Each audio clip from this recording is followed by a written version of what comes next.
छठी शताब्दी में उत्तर भारत में 16 राज्य थे, जिसको महाजनपदों के नाम से जाना जाता था।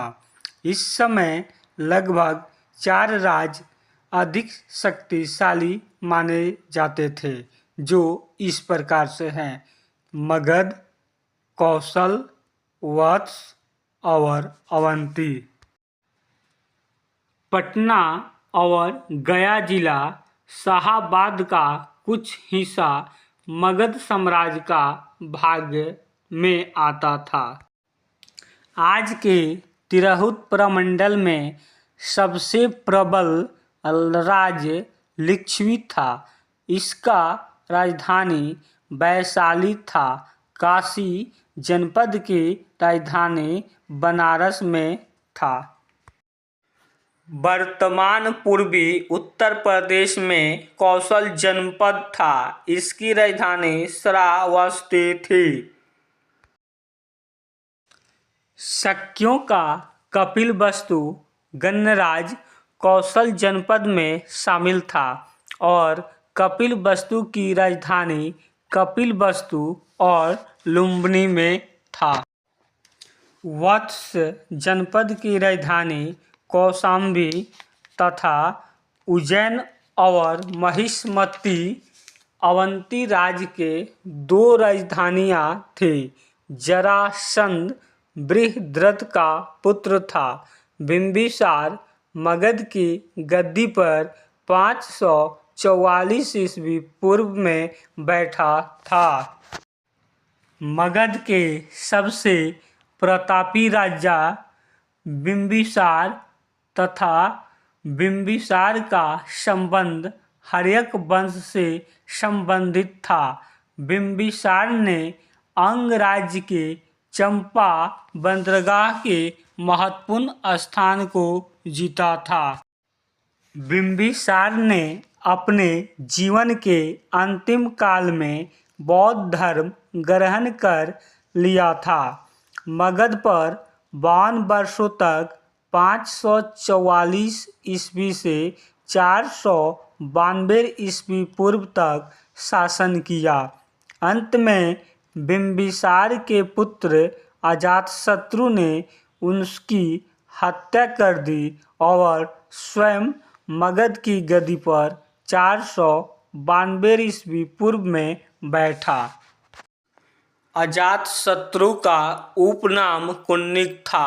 उसका विवाह कौशल के राजा प्रसेनजित की पुत्री ब्रजा के साथ हुई, जो रिश्ते में प्रसेनजित इसका मामा लगते थे। इस तरह से इन दोनों का संबंध ममेरा भाई बहन का भी। पाटलिपुत्र नगर की स्थापना मगध के राजा अजातशत्रु ने की थी। अजातशत्रु जैन धर्म का अनुयायी था। अजातशत्रु के समय ही पहला बौद्ध संगीति का आयोजन हुआ था, जो 492 से 460 ईस्वी पूर्व तक किया गया तथा भारतीय इतिहास के पन्नों में इसको पृथु हंता के नाम से जाना जाता था। अजातशत्रु के मृत्यु के बाद मगध की गद्दी पर अजातशत्रु के पुत्र उदयभद्र या उदिन बैठा। 460 से 444 ईस्वी पूर्व तक मगध के शासन संभाला तथा पहला शासन के समय मगध के राजधानी पाटलिपुत्र को बनाया। हर्यक वंश का अंतिम शासक नागदशक था, जो उदयभद्र का तीसरा पुत्र था। हर्यक वंश की समाप्ति के बाद मगध पर शिशुनाग वंश का शासन स्थापित हुआ। शिशुनाग वंश का संस्थापक शिशुनाग था।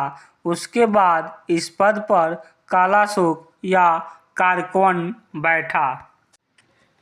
कालाशोक के समय ही बौद्धों का दूसरा संगीति हुआ।